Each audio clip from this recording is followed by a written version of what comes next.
क्या पाकिस्तान सच में एक डेमोक्रेसी है या आज भी हम आमरीत के शिकार हैं?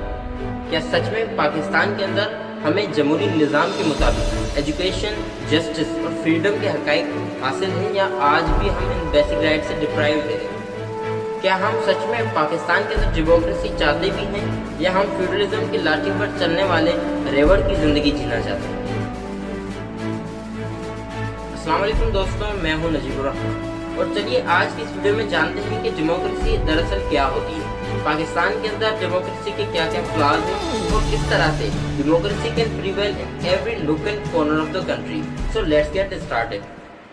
अमेरिका के 16वें सदर अब्राहम लिंकन का कहना है कि democracy is the government of the people, by the people and for the people. यानी जमहूरियत एक ऐसा निज़ाम है जहां हुकूमत लोगों की होती है, लोग मिलकर इसको बनाते हैं और लोगों के फ़ायदे के लिए ही इसको बनाया जाता है।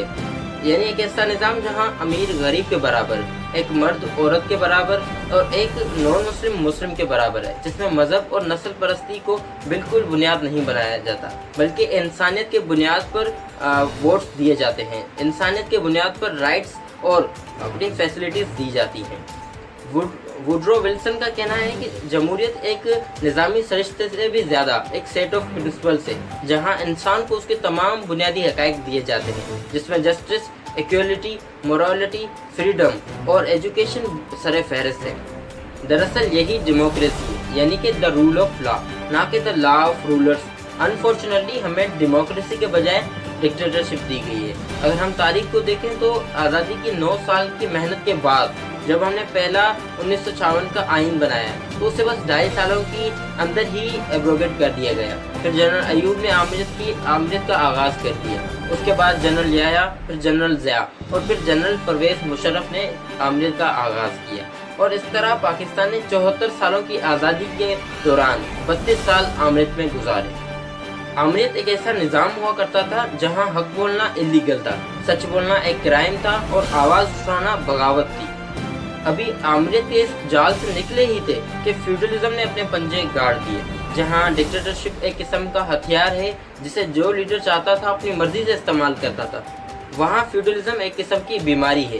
फ्यूडलिज्म दरअसल जागीरदारों, सरदारों और वडेरों का एक किस्म का गठजोड़ होता है, जिसमें वो मिलकर साम्राज्य निज़ाम को राइज करते हैं, जिसमें नस्ल परस्ती भी राज करती है, जिसमें वो मुआशरे के अंदर कई किस्म की क्लासेस बना देते हैं, जिस तरह हिंदुज़म में पहले हुआ करते थे, ब्राह्मण, क्षत्रियास, वैश्य और शूद्र।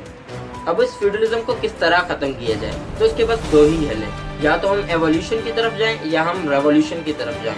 रेवोल्यूशन थोड़ा बहुत डिस्ट्रक्टिव हो सकता है, जिसमें हमें कंपेन्स करनी पड़ेंगी, हमें प्रोटेस्ट करने पड़ेंगे, हमें आगाज़ करना पड़ेगा एक किस्म की रेबिलियन को, जिसमें हमें एक लीडर की भी ज़रूरत होगी। अगर साउथ कोरिया की मिसाल लें तो 1950 से पहले साउथ कोरिया पाकिस्तान से कई ज़्यादा इकोनॉमी में कम था, लेकिन जनरल पार्क के आते ही, जो कि वहाँ के तीसरे प्रेसिडेंट थे, उन्होंने सिंगनेम ब्री गवर्नमेंट को ख़त्म कर दिया और फ्यूडलिज्म और फ्यूडलाइट नेक्सस सारे को तोड़ दिए और डेमोक्रेसी को प्रिवेल कराया और अपने नेशन को 100% लिटरेट कराया।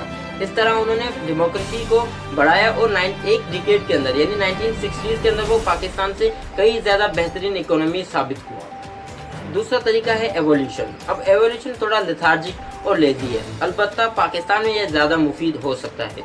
इसमें हमें कई सारे इंस्टीट्यूशंस और ऑर्गेनाइजेशंस बनानी पड़ेंगी ताकि हम एजुकेशन और अवेयरनेस को प्रमोट कर सकें।